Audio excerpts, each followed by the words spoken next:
Welcome to another episode where nothing is what it seems and each story is more outrageous than the last. Today, we have a Reddit-worthy menu. One-night stands that lead to nightmare situations at work, seemingly normal dates that hide royal bloodlines, and exes who hide in unexpected places.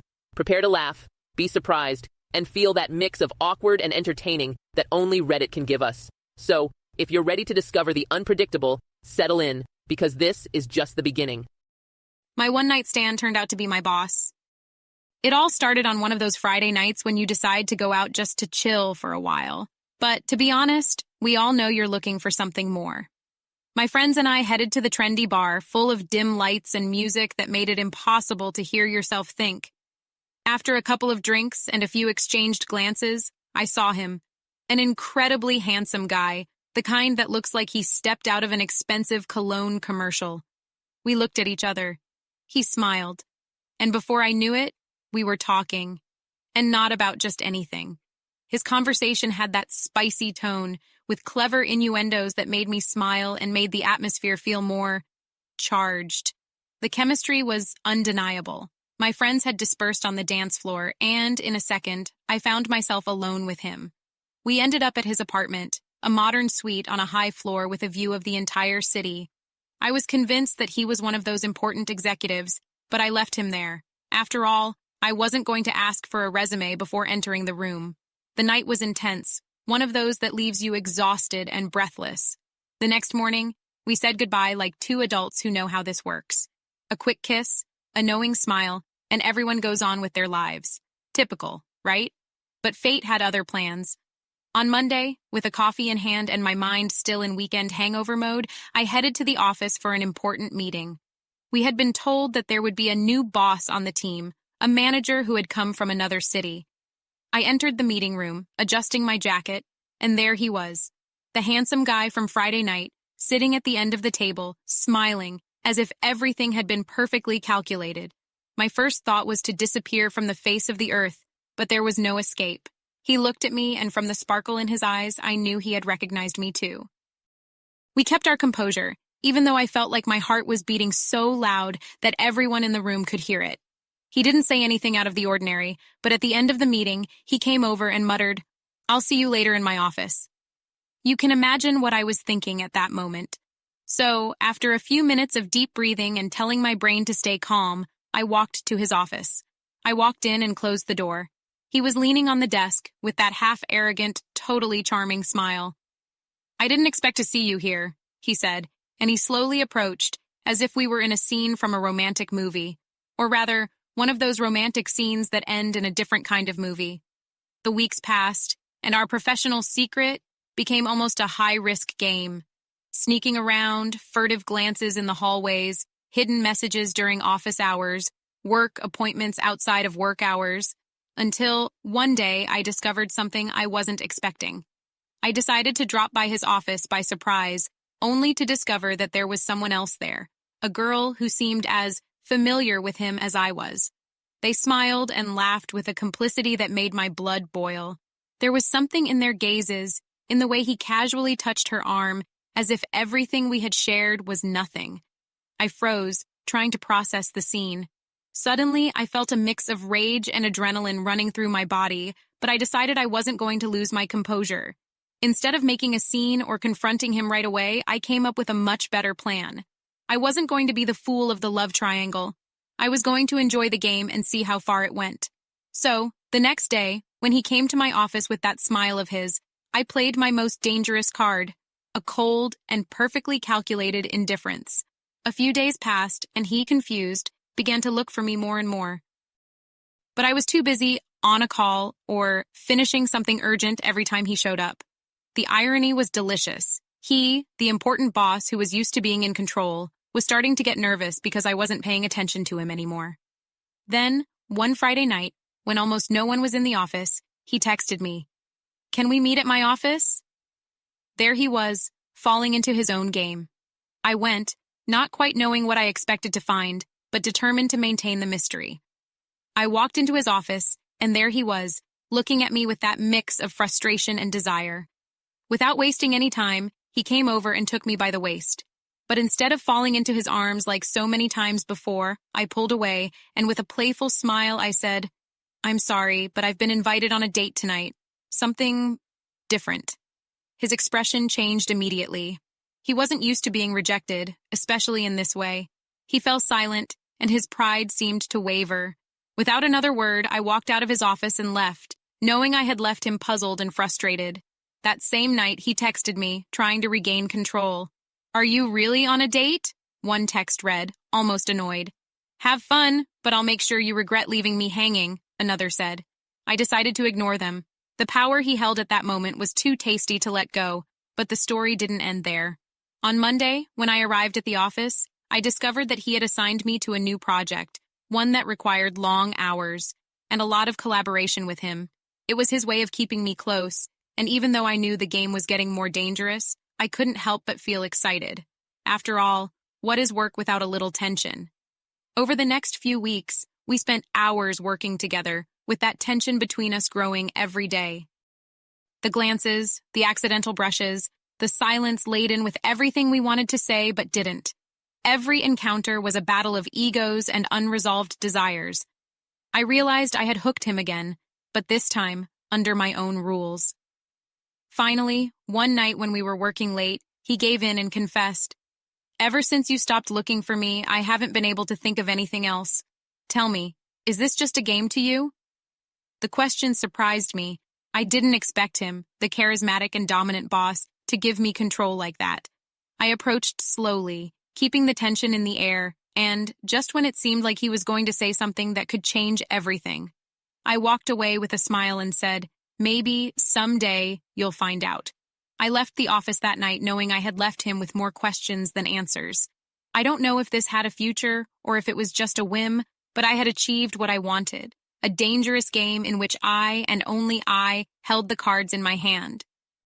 Seriously? A relationship so toxic that it should have a warning label. This game of glances, messages, and accidental friction is 2 steps away from becoming the plot of a Mexican primetime soap opera. I mean, I don't know if we're in an office or on the set of 50 Sombra de Despacho. But yes, I respect the protagonist for that epic exit. Classic queen leaving her boss on red. Although the following story is not far behind. Let's listen to it. I woke up to find my ex living in my closet. The thing is, I thought we were dead and buried. We broke up almost a year ago, and after several months of on and off texts and the occasional drunken call in the middle of the night, we had both accepted that it wasn't working out. Isn't that what's supposed to happen? You move on, he moves on, end of story. But I was about to find out that for him, things weren't that simple. It all started in the most ordinary way in the world, with a strange noise in the middle of the night. I didn't think anything of it at first, because it was a soft, shuffling sound. I told myself it was probably the wind or the neighbor's cat. But on subsequent nights, the noise persisted, and it became increasingly clear that it was coming from inside my apartment, not outside. Up until then, I was just feeling a little uncomfortable, but one night, something clicked in my head. I was half asleep when I heard breathing near my bed, one that wasn't mine. There was no mistaking it. I jumped out of bed and turned on the lights immediately, but there was no one there. I checked the door, the windows. Everything was locked, and no sign that anyone had been there. I convinced myself it was just a nightmare and tried to sleep again, albeit a little more restlessly. Days passed, and every time I came home I felt something strange, as if someone had been there while I was gone. I found things out of place, a cup in the sink that I hadn't used, my pillow moved, or my towel damp as if someone else had used it. It was a little disturbing, but I told myself I was probably imagining things, right? Living alone sometimes makes you think of weird things. The night that everything changed was a Saturday. I had had a tiring day and came home ready to unwind. I put on my headphones, turned on some music, and fell into a deep sleep. At some point in the night, I woke up feeling a presence. But this time it wasn't just a vague feeling. I was sure someone was there. I heard a soft creaking sound coming from my closet. The closet at the end of my room, closed, always tidy. I grabbed my phone and turned on the flashlight. My heart was beating so hard I felt like it was going to burst out of my chest. I opened the closet slowly, and there, among my coats and clothes, was him, my ex, staring at me with a mix of guilt and something I couldn't quite put my finger on. He had been living in my closet. The first few seconds were absolute shock. Neither of us spoke. He was curled up in a corner of the closet, silent, as if it were the most natural thing in the world. Finally, I asked him in a whisper, "What are you doing here?" He looked at me as if the answer was obvious and said, "I missed you." The incredible thing was hearing how, for weeks, he had sneaked away while I was at work, and how he had hidden in my closet every night. He told me that he would sneak into the kitchen when I was sleeping, eat my food, and use my bathroom, all without me noticing. I felt invaded, angry, and at the same time, I had a kind of compassion for what seemed like a sad, desperate obsession. When he explained that he had left everything and that he thought this would help him reconnect with me, I felt a mix of fear and pity. But just as I was about to tell him that he needed to leave and get help, he dropped another bomb on me. He had left some of his things in a compartment in my closet. For months, there had been little reminders of him hidden around my house, and I had never noticed them. Suddenly, I understood how on those days when I found objects out of place, it was him, trying to mark his presence in my life in a completely sick way. I called the police, and while we waited, he tried to convince me that we could try again. The police arrived and took him away, while he looked at me with an expression that oscillated between regret and despair. I had no idea how far his obsession had gone, and to this day, every time I enter my house, I check my doors, my windows, and of course, my closet. Since that night, I can't sleep peacefully. Even though I've been told that he is now in treatment, I never stop thinking about that look, that mix of familiarity and madness. Update. I know many were eager to know how this crazy situation ended, so here goes the update. After the police took my ex away, I thought it was all over, but it turns out I was about to live a real thriller. First, I stopped using my closet. Yes, I said goodbye to my coats and shoes because the thought of opening it gave me the creeps. But I couldn't live like this forever, so I decided to do a deep clean. So one day, while organizing my room, I came across something unusual, an old diary that had belonged to my ex. Oh yes, I decided to open it, and what I found was even more chilling. The diary was full of details about our relationship, but the strange thing was that the entries became darker and more obsessive as I went along. There were notes about every little detail of my life, things I said, my schedules, even things I had mentioned in small talk. How had he gotten so much access to my life? One of the entries read, "Today I overheard you telling your friend about your travel plans. I must be there with you. I will protect you from anything that tries to separate us." That made my blood run cold. Did he think he was my bodyguard or something? I decided to share the journal with the police, and that's when a new twist emerged. It turns out there was a missing person report about a guy who had been in a toxic relationship with a girl in his neighborhood. Upon investigating, the police found that my ex had a history of stalking his exes. It was as if the universe had conspired to make me his next victim, and thankfully, I had already escaped his clutches. But that wasn't all. 2 weeks later, as I sat on my couch, I heard a knock on the door. It was a package. When I opened it, I found a small box with a padlock. It was marked with his name and a note that said, "I will never let this end." My heart stopped. It was like I was in a horror movie. I called the police again, and they took over. They opened the box in their office and found a collection of photos of me, taken from a distance, at the most vulnerable moments, at the grocery store, at the bus stop, even on a date with a new person.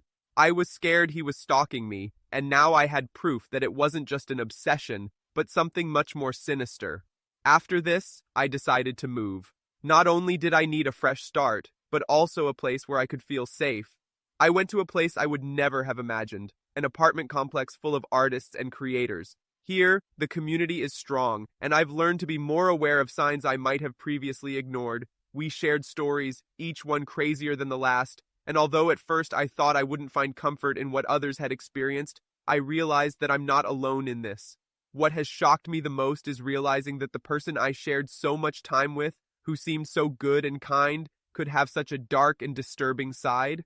I remember those days when we were happy, walks at sunset, shared laughter, plans for the future. There was always a sweetness in his gaze, a spark that promised eternal love. But now, looking back, I realize that perhaps those were just masks, carefully designed to hide what was really behind them. It's scary to think that while I felt safe in that bubble of love, he already had his own agenda. He told me that I was his everything, but now I understand that those I love yous could have been part of a bigger game. It's as if he had sold me a dream that, in the end, was a nightmare in disguise. I never thought my ex could turn into someone like this, someone who lurks in the shadows and manipulates so masterfully. So my advice to all of you is this: never let your guard down. Sometimes the people closest to us can be the most dangerous. Don't let blind trust cloud your judgment. Get to know the person you're with and always listen to your intuition. In my most vulnerable moments, that intuition screamed at me that something wasn't right, but I chose to ignore it for love. Life is full of surprises, some good and some that leave us cold. Stay alert and take care of yourselves. Don't underestimate the importance of getting to know the person you share your life with, because love can be sweet, but it can also turn bitter if we're not careful. Thanks for following my madness. Wow, that's what I call an unexpected approach. Don't forget that revelation that sometimes good people are like mirages in the desert. Wonderful from afar, but when you get up close, they're just a pile of sand. So the next time you feel like you found the perfect person, make sure to check your closet. As we're going to check out the next romance story, I hope it has a less tragic ending. Let's find out. My date claimed to be royalty, and it was true. It all started on a dating app. It was a random Wednesday when his profile popped up. His name was Alex, and something about him intrigued me. It wasn't his physical appearance, although he was pretty good actually, but the way he presented himself, confident, elegant, almost mysterious. Well, Alex isn't actually his real name, nor is it the one he used on the app, but it's such a generic name that it's the one I'm going to use in order to keep things simple. I liked him, and to my surprise, he did too, almost immediately. We got chatting, and his conversation was everything you could want: witty, a little provocative, but never vulgar. Alex had the air of someone who had seen and experienced much more than he let on. He told me about exotic places he'd visited and told me about certain private events he'd attended. Of course, I couldn't help but laugh. A guy who went to private events in castles? Yeah, right. But somehow, his words didn't sound like an exaggeration. After a few days of messaging, he invited me to dinner. It's not just any restaurant, he warned me, without revealing too much. The meeting was at a place I didn't even know, in an exclusive neighborhood, where access was only for members. I had to go through several checkpoints until I finally arrived at the dining room, where he was waiting for me. There he was, impeccably dressed, with a smile that exuded a confidence that was difficult to explain. "So, why this place?" I asked him, trying to break the tension I felt in the atmosphere a little. "Let's just say that no one will bother us here, and we will be able to talk freely," he replied, fixing his gaze on mine, as if he were going to reveal a secret to me. During dinner, Alex dropped a sentence that made my blood run cold. "I am a member of a royal family." I thought he was joking, so I laughed, but his expression remained serious. He explained to me, in a low voice and a sort of nostalgia, that his family was from a small monarchy in Eastern Europe. By this point, I couldn't tell if he was making up a big story or if he was really confessing something unbelievable. "So, are you a prince or something?" I asked, still hesitating. He smiled. "Something like that." The strangest thing of all was that the more he talked, the more he convinced me. He told me about his incognito trips, his official events, and his double life. He said that for him, being on dating apps was a way of living like any other person. He was used to people looking at him in a special way, and in real life, he could rarely feel that anyone saw him without a mask.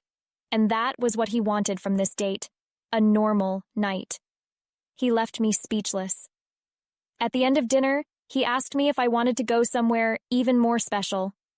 I hesitated for a moment, but my curiosity was stronger. He took me to a private club, much more exclusive, where entry required a membership that he seemed to have as if by magic. We entered, and the atmosphere was something else: soft music, low lights, elegant people who seemed more like a scene from a spy movie than real life. I noticed that several of the attendees greeted him reverently. What kind of person was he really? At one point, he asked me to dance. When he took me by the waist, I felt his presence in a more intense way. He spoke close to my ear, and each word resonated like a confession. I couldn't help but ask him more about his life, his family, what he really did.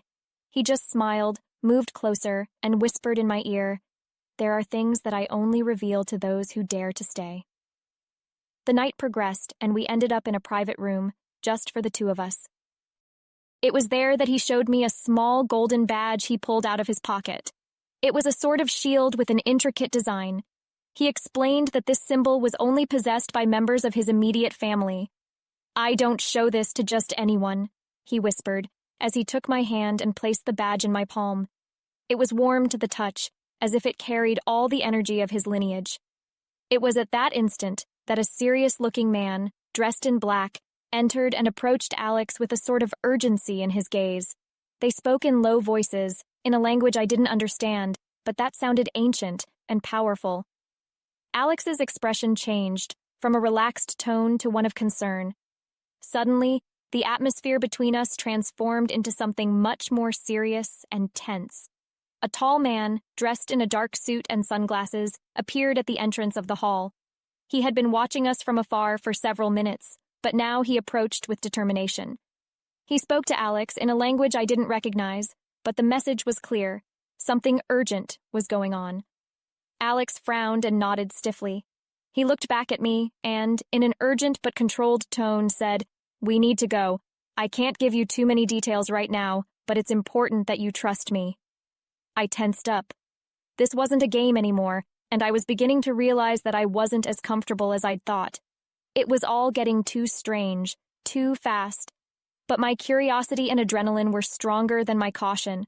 So, without saying much, I agreed and followed him. We quickly climbed into a black car waiting outside. As the vehicle pulled away, my mind was filled with doubt. Had this date been a setup all along? Who was this man really, and why had he involved me in something that seemed dangerous? Seeing that my expression reflected all these questions, Alex tried to calm me down. "I'm really sorry. I didn't mean to get you involved in this. I just wanted to have a normal night, but it seems some family issues caught up with us here." I sighed and looked at him skeptically. "Do you really expect me to believe that? This all sounds strange. Is this some kind of trick to impress?" "No, it's not a trick," he said, serious. "I wish it was. But yes, I understand that it's hard to believe. I get it." The car pulled into a dark alley and we both got out. I felt like I was trapped in a spy movie scene, and at this point, I was on the verge of asking him to explain exactly what was going on. We walked in silence until we came to a metal gate at the end of the alley, and Alex knocked. A man inside opened the door, nodded in greeting, and after they exchanged a few words, let us in. Once inside, I noticed that the place was some sort of converted warehouse. No decor, no frills, just a cold, functional room. It was so opposite to the image he had sold me of his supposed royal life that I began to feel ridiculously deceived. "Alex, I need to know the truth. What's going on? Who are you, really?" Alex took a deep breath. For the first time, I saw him somewhat uncomfortable, as if he were debating internally. "Listen, you're probably not surprised anymore, but yes, I am in a position of power. Although not in the traditional sense. My family has connections to some high-profile figures, and sometimes there are conflicts, let's say in certain circles of power." I couldn't help but laugh incredulously. "So your real family is some sort of mafia or underground group?" "Not exactly, but something like that," she admitted, looking down. That was when everything clicked. This night hadn't been a misunderstanding or some eccentric role-playing game. What lay behind Alex was much shadier than she'd wanted to admit. Seeing me growing more uncomfortable, she tried to soften the blow. "Listen, I'm sorry. I never wanted this to affect you, but right now, it's best if you stay here for a while. They'll take you back in a separate car as soon as things calm down outside." Reality hit me in a way I hadn't even considered at the beginning of the night. I was in an unfamiliar place, with a man I barely knew, and now he was asking me to wait because his family business was too risky to let me go alone. This was all too much, and I was deeply frustrated that he'd let me get dragged so far into his strange life. "You know what? Forget it, Alex," I finally said, tired of the situation. "I'm not part of your world, and you're not who you say you are. I appreciate you trying to protect me or whatever, but I really need to go." Alex nodded, and although at first it seemed like he was going to say something to stop me, he didn't. Instead, He motioned to one of his men, and without saying anything else, they drove me back in the same car. That night, I arrived home with my head full of unanswered questions and a sense of relief mixed with disappointment. I realized that, in the end, it had been just another eccentric adventure that had led me to see a hidden side of the world, and a clear warning to never trust a story of royalty so easily again. Nothing like a casual app date where you meet a mafia prince at an exclusive club? Because clearly that happens every day. You know, just a friendly reminder. If your match takes you down a dark alley and mentions something about family business, maybe the only royalty there is drama. And with that, friends, we've come to the end of this journey through Reddit's most surreal and delightfully weird stories.